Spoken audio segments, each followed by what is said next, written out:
This presentation is brought to you by the Minnesota Department of Human Services.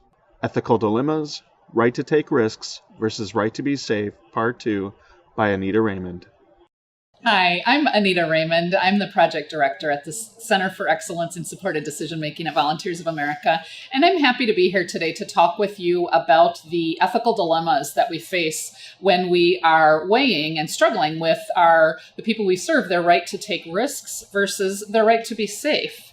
Depending on our professional goal, our job focus might be either or both helping people achieve their own goals, where they live, how they spend their days, the choices they make. And for many of us, our job is about trying to remove barriers to these, to people setting their own goals. But for others of us, our job is all about protection. The people we serve are so very vulnerable. And so for some of us, we need to put all of our attention on protection and elimination of the potential for harm.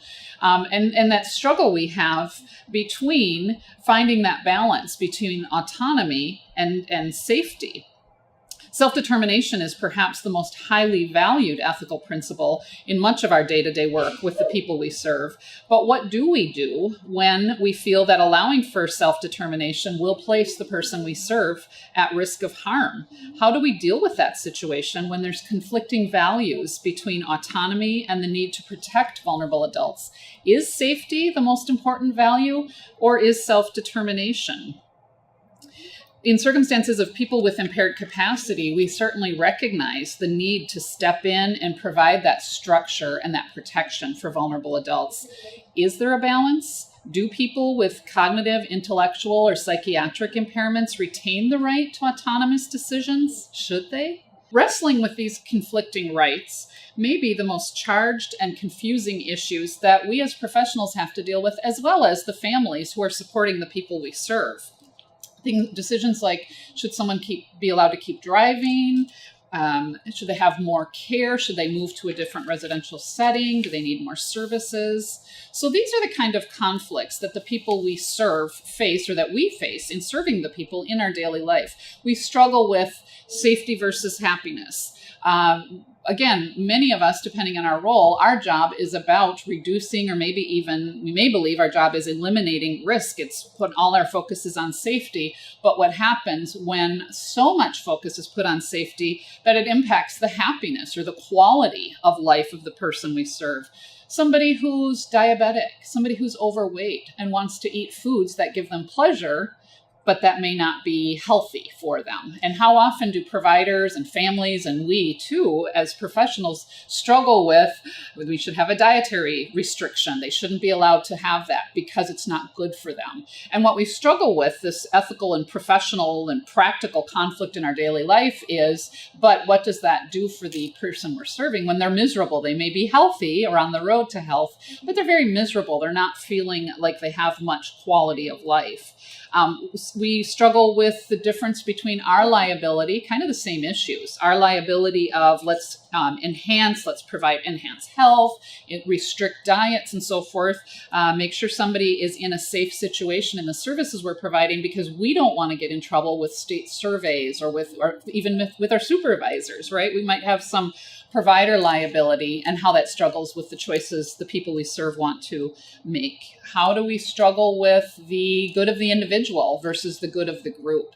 If I put so much attention to this particular person that I'm serving who's got a very complex situation, and I don't have time or maybe even emotional energy left for the other people that I'm serving. So that conflict between good of the individual versus the good of the group. Family situations. In many situations where we have a family who that normal cultural value or family value for them is we all live off of Granny's income. That's how we've always done it. That's the choices she's made her whole life to keep supporting her kids, who she feels can't get out and on their own. So we've got this whole family unit living on one person's income. And now we come along and try to offer services and try to help somebody qualify for services. And suddenly that isn't allowed anymore. Granny's money has to be used entirely for her. So we have that struggle between what's the good of the individual versus the good of the group. our personal or our law, or our personal versus our professional opinions, or as I say, what's right versus law and policy. So many times in my career, I've recognized that if I can just talk to family members of the person I'm serving, if I can just call them up, sit down, we can talk through some of this, I might be able to keep them engaged. I might be able to help coach them to be more effective in helping getting to where we need to be in serving the person. But what happens when that person won't sign a release of information? So that conflict between, I know what's right, I can help this situation by just talking to family, but law and policy prevents me from doing that when I don't have a release of information from my client. That's a struggle that we deal with. Truth-telling versus avoiding conflict. Our own values, my own professional value as a social worker versus other professions' values. I notice sometimes in my work, I might have a higher tolerance for risk for somebody living in their own home, maybe without 24-hour supervised care. I might have a little more comfort in that level of risk than, say, my nurse colleagues might, or a physician. So we run into those conflicts in our professional values too.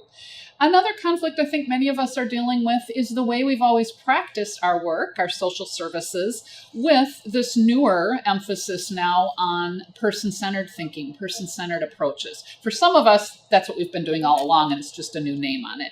But for others of us, this is a real struggle, and we're really struggling with, how do I do this? How do I work this out when to some of us, person-centeredness might mean we might not have the broadest view of the concept. To some of us, that might mean I have to do whatever my client or the person I'm serving, whatever they want, I have to let them. Again, that's not exactly the full view of person-centered thinking, but it's an approach that some people take. And so that conflict with, how do I do that when my job is also to make sure we reduce risk and we get persons all the services that they're entitled to or they need in order to be safe. So these are the common conflicts that we run into in our daily life. And if we want to look at them a slightly different way, we can turn to the terminology that that the specialists in bioethics and ethics who deal with this stuff every day, they wrap all of those conflicts we've been talking about and kind of boil them down to these common ethical principles on your screen. Autonomy, or sometimes we just say self-determination. Autonomy and self-determination, allowing people to make their own choices. I'm going to talk a lot more about autonomy as we go through this morning. Beneficence and its twin, non-maleficence, right? Acting to promote good. We don't take actions that will cause harm. We do this with honesty or veracity, truth-telling. We don't deceive others. We can't have an effective relationship, frankly, with anybody, but particularly with the people we serve, if we're our supervisors or our coworkers, if we're deceiving, if we aren't honest. And then remember when I talked about good of the individual versus good of the group, that's that utility ethical principle, promoting the greatest good versus the greatest number of people, but how that can be in conflict with autonomy. The greatest good for the greatest number might be the best for the individual person that we're having to work with. But these are the common ethical principles, and I think it just helps us to be able to name them and understand them, because very often when we feel like we're just stuck in a really untenable, unsolvable, complex client situation, if we take a couple steps back and evaluate it, we can often recognize that what we're dealing with is a conflict, a good old-fashioned ethical conflict or ethical dilemma, a conflict between two or more of these, in this case, conflicting ethical principles. So it's just good to have names on those. But let's talk more about autonomy and self-determination. And why is that? Why so much focus on that? Why is that so important to us and in the work we do? Well, if we take a couple steps back from our profession and just think about our societal values, there is, in this predominant U.S. culture, the culture I was raised in and many of you were raised in and we live in and exist in, we have such a strong value for independence, for the self, for being able to enjoy the freedom from government interference, the freedom to be able to exercise our own will, make decisions we want. And in fact, it's built into our own Constitution. The blessings of liberty are described in the Constitution. Our 14th Amendment to the Bill of Rights talks about prohibiting deprivation of liberty. Liberty or property without due process. And that's, frankly, if you've ever wondered, a related subject to this one is that notion of using guardianship to protect the people we serve. And if you've ever thought about why does it take so long, how is it so hard to get guardianship, if you think about it, it's because of the 14th Amendment. We have built in so many due process protections that we need to overcome before we talk about taking away someone's decision, someone's autonomy, by seeking or having a guardian appointed. And then beyond just our Constitution and our Bill of Rights, we just have that cultural value. We do value independence and freedom and non-interference from the government in citizens' lives. It's just ingrained in so many of us, not all of us. Some cultures, some people who are newer to our cultural fabric don't quite view it that same way. It's more of a collective value. But for a lot of us, and for the laws and the policies that were developed in which we all operate, many come from the origins of our nation and that right to freedom from governmental intervention. And then if we hone in a little bit onto our professional world, those of us who are licensed social workers, we learned this in school.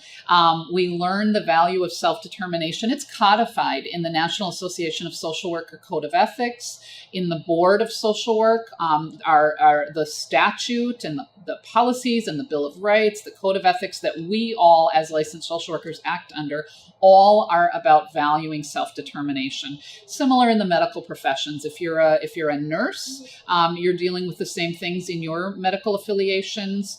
The American Nursing Association, International Council on Nurses, the Federal Patient Self-Determination Act. The very name of the act is self-determination. So there's so much pressure, and rightly so, and value-based attention on self-determination and the right to autonomy. I'm a member of, as a geriatric care manager, I'm also a member of the Aging Life Care Professional Association. And I just put that on the list too, because there's a specific statement in the Code of Ethics for those of us who are licensed or certified care managers, all about fostering self-determination. We are to the greatest extent possible, we are supposed to foster self-determination on the part of the person we're serving, enabling them to live in accordance with his or her personal values. So not what we, the professional, think should be done, but helping foster what they want. And then in this world that we're all growing ever so familiar with, in the realm of the Olmstead Act and the Jensen Settlement and that whole requirement, again, very good requirement, that we focus on person-centered interventions. These are all about focusing on the person that we're serving, their right to autonomy. But where we have a struggle, I'm going to keep kind of going back and forth today, because that's what we're dealing with, is that struggle between these two concepts, safety and the right to take risks. We have all that focus and value on self-determination, but what about the vulnerabilities? We're working with people who have maybe at least some level of cognitive or intellectual or psychiatric compromises or challenges, that as a result of that, or maybe because of that, or just with or without a diagnosis, people who are non-compliant with medical cares, they're leaving care settings against medical advice. They're a fall risk, but they're demanding, I'm going back home to that setting no matter what.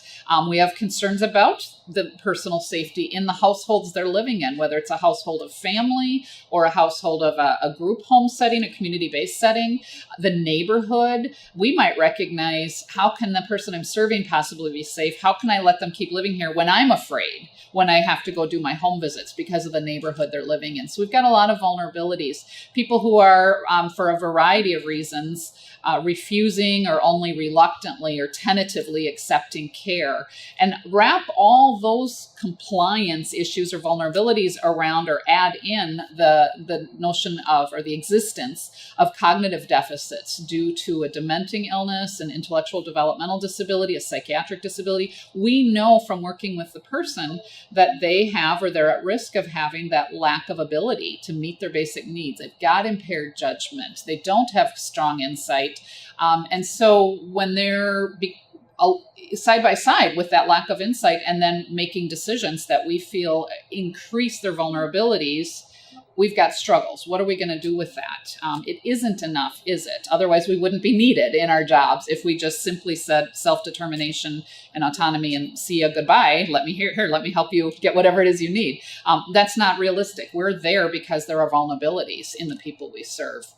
So if we go back to our list of common ethical principles, you'll see that we've added the principle of paternalism. Now, my friends in the ethics world scoff at me and say paternalism, oh, that's a bad thing. That is not an ethical principle. That's all about someone, that's about government in position, somebody else in power, imposing power over someone else. But I want to twist that understanding just a little bit and talk about, for the purposes of our discussion and the work that we do, paternalism is actually, I want to think of it as more of a protective principle. It's an ethical principle that we have to consider because sometimes we do, in fact, have to intervene to protect the interests of the vulnerable and the incapacitated. So I add paternalism to our list of ethical principles that we should be thinking about again when we're recognizing that we're really struggling with a situation that just seems unresolvable. We can name the ethical principles that are in conflict that can help us get somewhere. So again, paternalism, intervening to protect the interests of the vulnerable. Because due to the nature of a person's disabilities in whatever form, we have to, and systems are built around, our systems are built around vulnerable citizens being able to enjoy the right of being free from harm, free from exploitation and abuse and neglect. And free from, this is a little different than some people think about, free from that, or at least we can reduce the impact of the ravages to somebody's personal dignity that can come with the incapacitating illness or condition. And the example I like to give, I work more often in the older adult field. So the example I give from that field is the example of somebody who maybe has an Alzheimer's disease process happening, progressing along, and no longer able to recognize what was formerly their perfect, fastidious, clean home, fastidious self, personal hygiene, and now is living in a situation where they are not setting their hair, much less washing it, styling, bathing, dressing in robes that they haven't changed out of in months. I mean, if we don't intervene, we're really thinking about somebody, because of the disease, really losing their personal dignity. So that's part of our job, and that's part of our struggle, is how do we bring in services to protect people from that? But then we have to struggle with, but what happens with the dignity of risk? Do people with disabilities, with cognitive or intellectual psychiatric challenges, do they have the right to go out into the world sort of unsupervised, to go out with friends? They may fall, but the value for them of getting to be out in nature on a beautiful fall day, go shopping, even if they make really poor choices when they shop, living in housing situations that may not be considered the best by others, dressing in such a way that might not be appropriate for the weather, or even more concerning to some of us, in a way that another person might view our client or the person we're serving in a sexual way. And they've got vulnerabilities based on choices of dress. The person who wants to have, as my colleague Sean Burke says, Twinkies for breakfast. That whole concept of, it's really bad for people. Nobody should be eating Twinkies maybe. But the person for whom that gives them, that's their enjoyment. And I don't care about a complete healthy diet. I want to have my Twinkies for breakfast. So how do we balance the protection with the dignity of risk? I'm not going to spend time talking about going through point by point on this little poem, I call it, called The Dignity of Risk, author unknown. But I came across it when I was just a fledgling baby social worker some 20 odd years ago. And I really took it to heart, and I carry it with me. And I encourage you guys to think about it too when you're struggling with protecting a client from the indignities that come with the disease process or conditions they're living with, and trying to protect people. But what would it be like if you were so protected that you didn't enjoy any of the dignities of risk of living a life. You're never able to make a mistake. You never get to just carry a few dollars in your pocket because it might get stolen, or because in the past you kept giving it away when you did have some money. These are some points I really encourage people to take a little bit of time. You don't need me to read them to you, but just to spend a little time taking a look at this, because I think it really is powerful. What if you never got to make a decision? What if there's so many protections built around you that really the only choice you could make, the only risky thing you could do was to act out, because every other opportunity was taken from you in the well-intended effort to keep you safe. So think about some of these as you go through working with your clients. What if you had no privacy? You didn't get to pick out your own items when you go shopping? What if, for those of you working with younger people with disabilities, what if you grew old and never got to know adulthood? What if we're working so hard to protect people because of their vulnerabilities that the people we're serving, as they reach chronological adulthood, we don't view them as adults? They don't ever get to go on a date. They don't get to think about sex. They don't get to think about establishing their own apartment and enjoying some of those things that many of the rest of us got to enjoy when we became young adults and went out into the world. What if you never got a chance? Kind of think through some of that. And this is just further elaborates the point. The late Robert Persk was a disability rights advocate. And he is thought to be the one who coined the term, the dignity of risk. And I just think too, this is a really good quote to help remind us that when we work so hard to reduce all risk, that we might at the same time be diminishing the human dignity of the people we're serving. So we have that struggle, because then we're back to, but what about those vulnerabilities? What about vulnerable citizens' right to be safe and protected from maltreatment? Again, that back and forth that we have to struggle with here. So what is our duty, both our ethical duty and our practical duty? We may, in any given case, any given situation, any given day, any given minute with the same person, have to evaluate, should I put on my hat, my social services hat of today I'm going to advocate for the person I'm serving and I'm going to support their right to self-determination, or am I going to switch over and do I need to instead intervene and add in protective measures, use that paternalistic piece, that paternalistic value to help keep somebody safe? How do we do it? How do we figure out which one to use? So that's what we want to talk about a little bit with the remainder of our time here today. Let's first point out, of course, that we do have limits to self-determination. Okay, that's just hard and fast, makes it easy for us in some ways. Mandated reporting, most of us in this viewing audience were required to report instances of maltreatment against vulnerable persons. We have a duty as licensed professionals, we have a duty to warn if a person we're working with is constituting or making a viable threat against someone else. Confidentiality doesn't matter. We have to warn that person. We have a duty to step in if a person is suicidal. No right. They don't get to, it's still illegal. They don't get to just take acts to commit suicide. We are able to step in and intervene and override self-determination, as we do when the persons we're working with are violating others' rights. They're violating housing codes or other government codes. They're not paying. They're speeding if they're still driving. They're making other people unsafe with the actions they're taking. These are all limits to self-determination. Personal and caregiving relationships. This is a tough one too. Does the person I'm serving have the right to say, of course I can go home even though I need a lot of care because my sister's going to take care of me? And as a care provider, as a social worker, as an advocate for that person, am I going to come and put lots of pressure on sister? You bet. You need to do that because my person, they have the right to live in that environment and be safe, and you're the one who's going to do it. Can we impose, my client and myself, can we impose on that sister and force her to be a caregiver? We can't. Despite what I used to think when I was a baby social worker, and I didn't think very broadly about that. I thought the person I'm serving, what they want, and never mind how that violated the caregiver rights. But that's not accurate, is it? We have to protect caregivers too. Otherwise, how will they be able to remain involved in the caregiving relationships? And then, of course, the limit to self-determination, the gray area, is that notion of incapacity. Do people with cognitive, psychiatric, intellectual incapacities, do they have the right to complete and total self-determination?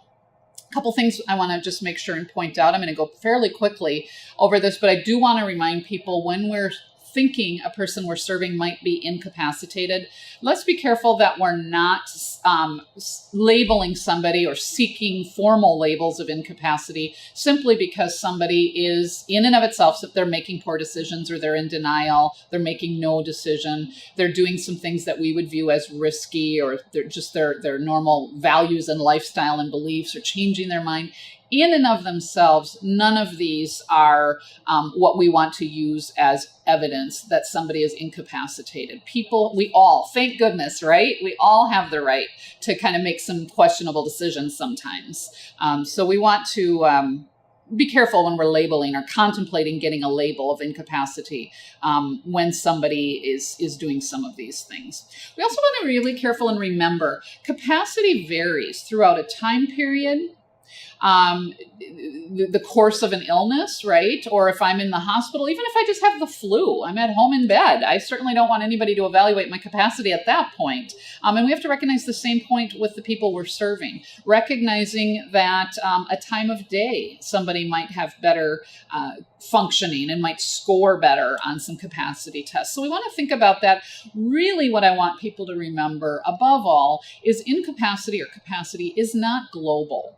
I really want us all to shy away from somebody has some neuropsychological testing or psychiatric testing, medical testing, and they have a diagnosis and they scored such and so on some exam or evaluation, and so they're incapacitated. I want to be so careful that in the world we work in, especially when one of the final outcomes could be guardianship, when the world we work in is, we want to remember that somebody may be incapacitated in one area of decision making, but quite capable in another. We want to get away from the global labels of incapacity. And it's important also to recognize that despite all the excellent testing and professional evaluations the people we serve may experience and take advantage of, the person needing the decision from the patient or the client or the person we're serving, the person who needs the decision is the person who decides if that individual is capable of signing that form, consenting to that intervention.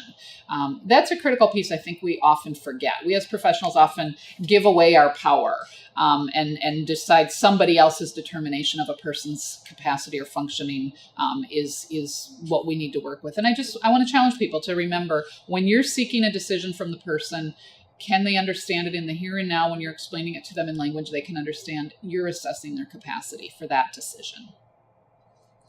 And this leads to, on the next slide, the benefit versus the burden of determination. Sometimes when we refer people to receive neuropsych testing or other kinds of testing to get an evaluation of their capacity, sometimes we have to recognize that what we gain from that is, in some cases, an ability to recognize a person now qualifies for some services, some protective interventions that we wouldn't have been able to do without that medical determination of capacity. But at the same time, once somebody comes back with what I call the big I on their forehead, that they're incapacitated, that can then close some doors for the ability to be able to participate with us as care coordinators and professionals working with a person.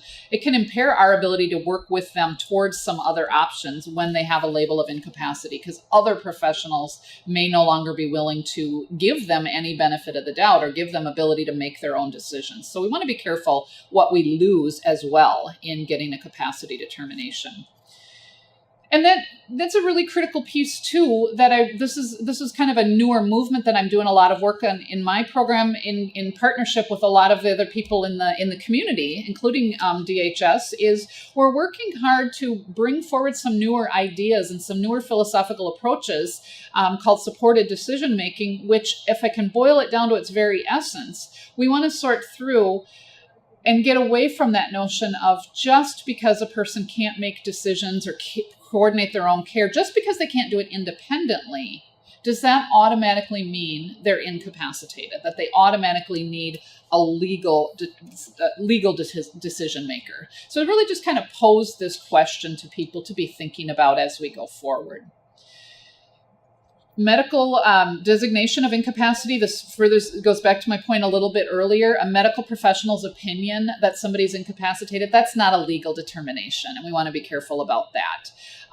That a medical professional's opinion of incapacity should be based on that individual's inability to give informed consent or make an informed decision at that particular time. It should not be based solely on diagnosis or a screening score or solely on behavior. And again, it's not a legal determination. A legal determination of incapacity really, frankly, only happens in court when a court appoints a guardian, or if an attorney can make an opinion of legal designation or give a legal definition of incapacity in determining if an individual can complete a contract in terms of a will, power of attorney, etc.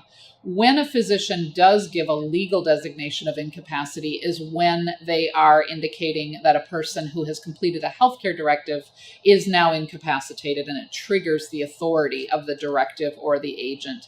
But other than that, physicians really they're not deeming someone incapacitated. And I know you all hear that because I hear that. That's a medical or a functional opinion, not a legal opinion. I'm going to skip over a little bit because I'm running out of time a little bit, but again, some more resources for you by a physician named Paul Applebaum, who gives some tenets of decisional capacity requirements to make a medical decision, which are really very closely aligned with what many of us are more familiar with, is that notion of informed consent. If a person, burden is on us, make sure the person has been given information in ways and language and time of day that is best for them and their understanding. But once that has been done and they can understand the issue, the options, the risks and benefits, and they're able to make a decision not based on delusion or coercion, that's a person's ability to make an informed decision. And we want to think about that, again, decision by decision by decision, not globally.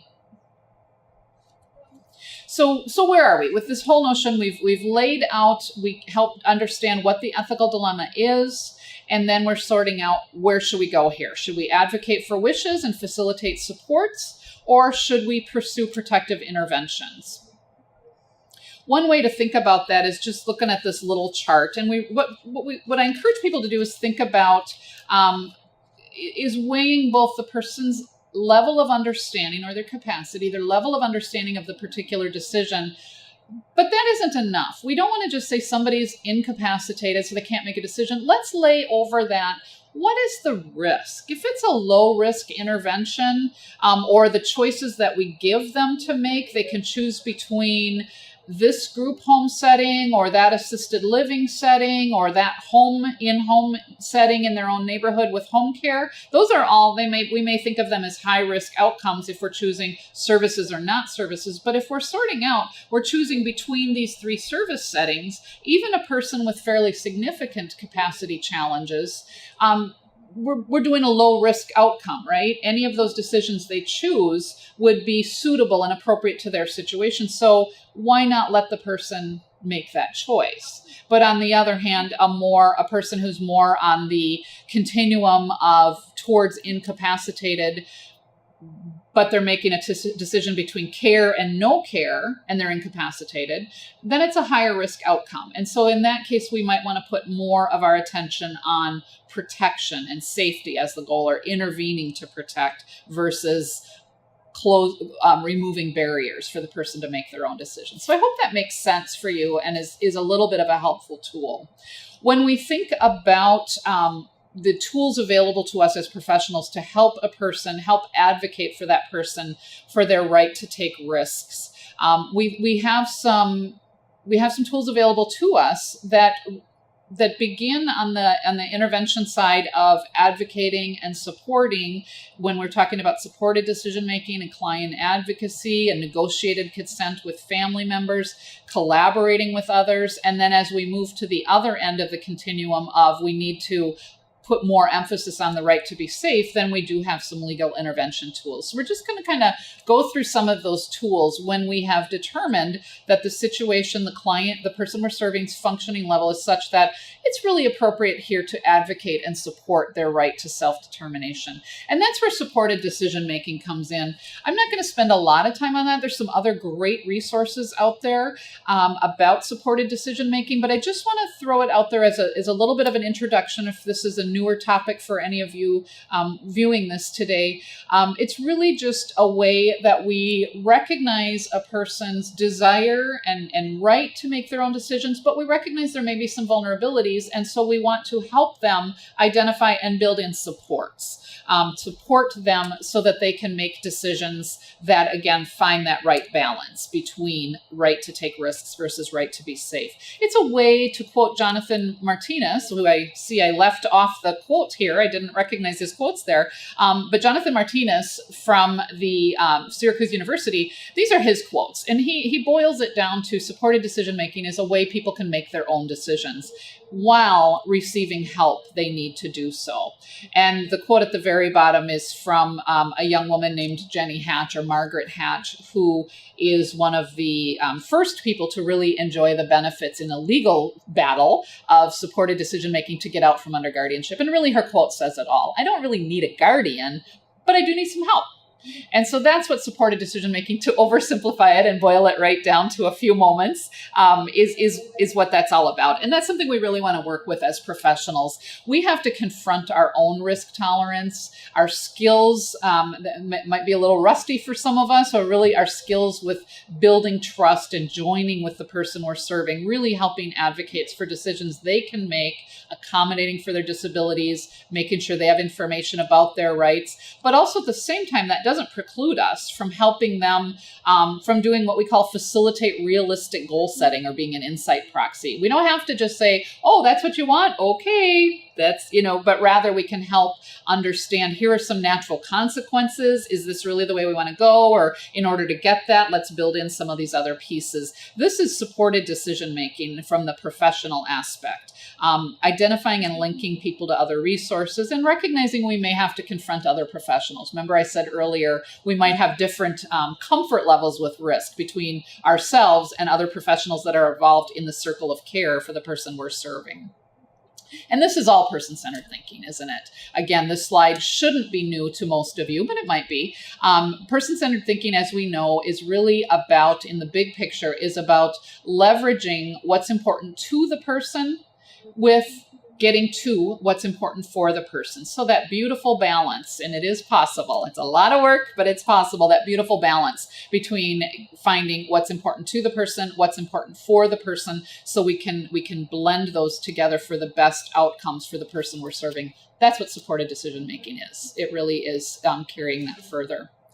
But what happens when we do have to take off that supportive hat and put on that protective hat? Or as I say, the purple hat of paternalism in our slide here. Some of you may see that as pink, but either way, we've got a nice alliteration happening when we need to protect people, and we have to employ that paternalistic value because of the vulnerabilities of the individual, that high outcome risk for that person with higher incapacities. But even so, as we do that, we want to start with the least restrictive way to try to affect care and safety.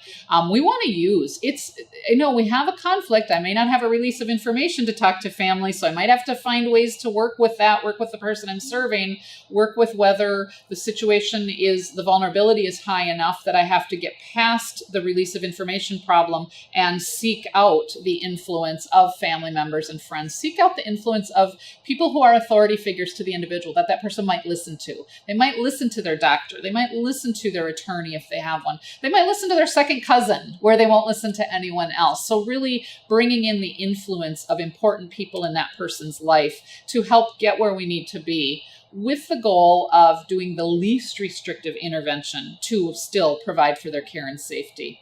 The role of the county case manager or a fee-for-service care manager as a gatekeeper to resources can be very instrumental. Even a person who is still their own guardian, as some people say, somebody who still has the legal right to make their own decisions. But again, by influencing access to services, gatekeeping, these are services that remember I talked earlier, some choices. Care at home, care in a setting, group home setting, care in an assisted living setting.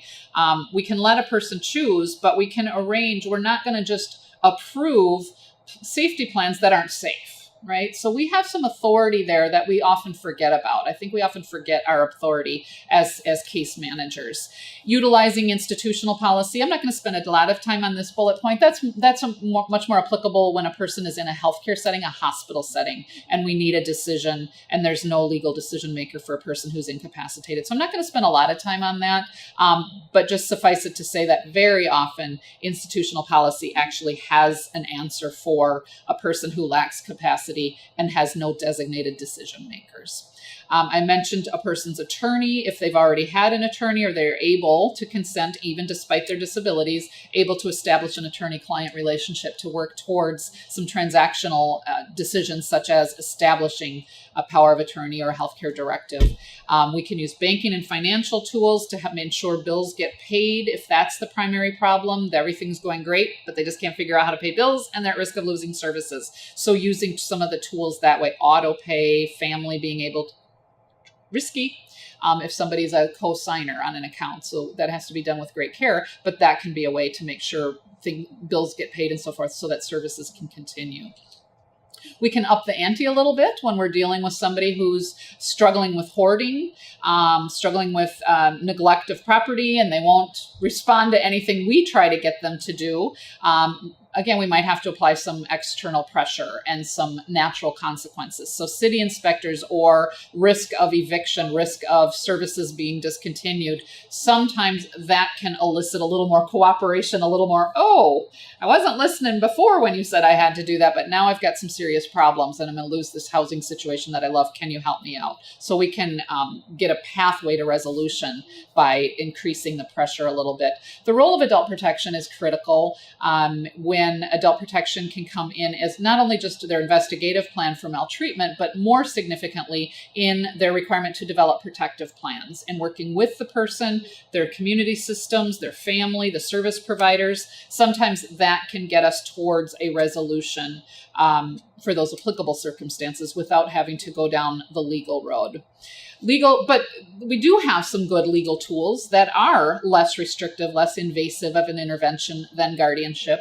And we want to think carefully about some of these tools. I think these are often forgotten in our realm, and it's often forgotten that we have the ability with some of the people we work with, even who have struggles, they have capacity or intellectual or psychiatric difficulties, even for some of those people, they may still possess enough capacity to enter into a power of attorney, to appoint someone to be their healthcare agent. So these are important pieces that, remember I talked about the benefits and burdens of getting a determination. If we get that big I on somebody's forehead, then sometimes it can be really difficult to for the system to allow them, or for the system, the physician, a family member, someone else to support that person who could otherwise now enter into an agreement such as the kinds we're talking about. So I'm going to go pretty quickly through those, but I just want people to remember little terminology on the slide for you. But I want people to remember, again, even a person with compromised capacity may be able, it's a fairly low bar to say, I want that person, sister, cousin, neighbor, I want that person to make medical decisions for me now or in the future. That's a lower bar than it is to say, here's a complex medical situation I may or may not be facing someday. This is what I would want or not want. That's a pretty high bar, and maybe a lot of the people we work with couldn't do that. But we often forget it's a fairly low bar to say, I want such and so to be my healthcare agent. We have to remember that as we're helping someone set that up, that's a nomination for guardianship, should a guardian be needed later. So that could pose some problems. It also is something to remember if there's already a healthcare agent in place and we think we need guardianship because that healthcare agent is a problem, right? They're not quite doing what we wish they would, or they're doing it in a way that's a little abrasive, and we think, let's get a guardian to go around them. We need to remember that the statute and the courts place the highest value on a previously designated healthcare decision maker through a healthcare directive. So we're going to end up with them as the guardian anyway. So if they're a problem to work with, let's find ways to work with them. A healthcare agent does have the authority to make a decision about where an individual lives. If it pertains to, specifically, they can make a decision about where a person receives their medical care. And that can include a placement decision. If it's related to their diagnosis, they need to live in XY care setting. And a challenge for everybody: put me out of business, put my staff out of business of being able to answer these kinds of questions. Help every person you work with that's able to complete a healthcare directive. And then we won't have to deal with guardianship. That's my public service announcement for the day. Power of attorney. Similarly, if somebody has to have the cognitive ability to enter into a contract. They have to be able to understand the ramifications of what they're signing. But a lot of people, even with diminished capacity, can do that if we explain things to them in language they can understand. It can be very, very valuable to have the power to manage what I call the power of the purse strings. If we can have somebody who has the authority to sign lease agreements, pay bills, consent to care, we can go a long way towards getting the person the protective, supportive care that they need or services that they need without having to go to court. Important piece for everybody to remember, my next public service announcement, let's not help people. We should not, as care providers, care coordinators, case managers, we should not be completing we should not be completing power of attorney with the clients we serve. That's legal. That's a legal action. We would be practicing law without a license. I've been doing this work more than 26 years, and I don't help people complete powers of attorney. I talk about them, I advocate, I give them resources of how to get one completed, but we should not be doing that. And for those of you who disagree with me, you might want to talk with your supervisor, because it's a liability issue for you and your organization as well. But power of attorney can be extremely helpful, as can representative payee.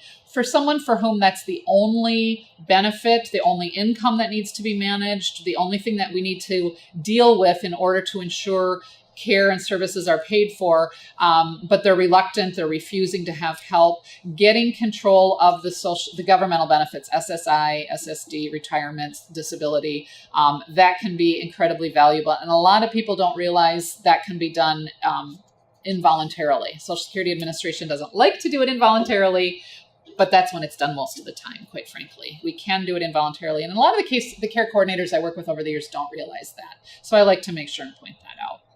So when should we intervene with court tools? I have this list here for you when we should intervene with court tools, but I think we can just as easily boil it all down to the only time to turn to court intervention, because of the scope, the enormity, we're requesting that the court remove a person's right to self-determination. That's a big deal. Really, the only time we should be thinking about that is when, frankly, there's no other way that we can get their needs met. Okay, and we can fancy it up by giving this whole list of ands and ors: when there's danger to self or others, or lack capacity and needs are unmet, and so forth. But it really boils down to there's nothing else we can do. This is the only way to get them the services they need. There it is on the next slide. In other words, that's the only intervention. But I want to have people really, really be careful. And this is our magic wand test. We really think about turning to guardianship or commitment or whatever tool we're going to use, especially with guardianship. I want people to think about waving their magic wand. Here's the situation. I think we've tried everything. Surely we are at the point of guardianship. Surely this is the time of last resort, because it's been such a complex situation. We wave our magic wand. Can a guardian now has power from the court? Is it really going to address the problem at hand? Is it really going to get the person to stop smoking? Is it really going to get the person to agree to take a bath more often than every 3 months? Is it really going to get the family to stop being so difficult with us, right? So if the power of the guardian can't solve the problem, there may be an irresolvable problem, and that's very unsatisfying as a professional, but we certainly shouldn't impose a guardianship on an individual if it's not even going to solve the problem. So that's my magic wand. That's my final PSA for you as we think through this. The legal intervention here, this is lifted pretty liberally or pretty conservatively right from the statute. Before we contemplate seeking guardianship, we have to make sure it's going to work, but it's going to have an impact. But also we have to be able to prove with clear and convincing evidence that the person has some incapacity, some diagnosis of a condition that typically robs an individual of the ability to make or communicate responsible personal decisions, even with technological support, communication boards, improving sensory loss, hearing aids, glasses, those kinds of, any kind of technological assistance. We have to try to accommodate the incapacity. But that isn't enough. We also have to prove to the court with clear and convincing evidence that they have behavioral deficits, not just they have a severe developmental disability or late stages Alzheimer's, but everything's going well. They've all got all the services they need and everything's going great. That's not good enough. We also have to say, and their behaviors demonstrate or show us that they can't meet their own needs. They can't address medical care, nutrition, clothing, shelter, safety, etc., that there's no less restrictive way to address those deficits. And really, that's what, if I go back to supported decision-making, is all about, and the work we all do, the important work we do. Again, we've got the incapacity, we've got the unmet needs. Before thinking about guardianship, what can we do to build in and address those vulnerabilities? And if we can do all of that, even for a person who's quite impaired in their thinking, that's probably still okay. That's to do that without guardianship. So we really have to be careful that we're looking at all three criteria: incapacity, behavioral deficits, and no less restrictive ways to meet their needs. Conservatorship is very, very similar. We have to show an inability, little different than incapacity, but an inability to manage their financial situation. That's the one. And then the corollary to the guardianship of behavioral evidence, we have to show either that they are at risk of their entire estate being or significant parts of their estate being dissipated through exploitation or just giving things away, or we have to access their money in order to pay for needed care, support, etc. for themselves or people who are entitled to their support. So again, that's the behavioral deficit component. And then again, we have to be able to show that their needs can't be met in any less restrictive way. Commitment is another legal intervention we might contemplate. Again, we have some pretty high bar that we have to show that looks remarkably like guardianship, right? We have to show a mental illness, which can include dementia, mental illness, developmental disability, chemical dependency, and this is the corollary of behaviors. They're a danger to themselves or others, and again, no less restrictive alternatives. Above all, let's avoid court intervention when we should actually be protecting their right to make their own decisions, however much we don't agree with them, when we can meet their needs in any other way, when we haven't tried alternatives, when it's not going to be effective anyway. Let's not do guardianship proactively. All of us as, whether we're social workers or nurses or doctors or human beings, we're all about proactive. Let's not let a situation get so bad. Guardianship is the one area of our practice we don't do guardianships proactively. Why? Because we don't take away people's constitutional rights to self-determination because something might happen. Because equally, it might not happen. We may be able to build supports in, or that just may never happen what we fear. And we can always look at guardianship at that time when something does happen. But we really don't want to do it when there's no current issues. Or, of course, if we can't prove the need. So that brings us to the end of my presentation. I hope that you found this helpful, and I think there will be much opportunity and resources on the DHS web pages that can help you get additional direction and guidance, and thank you.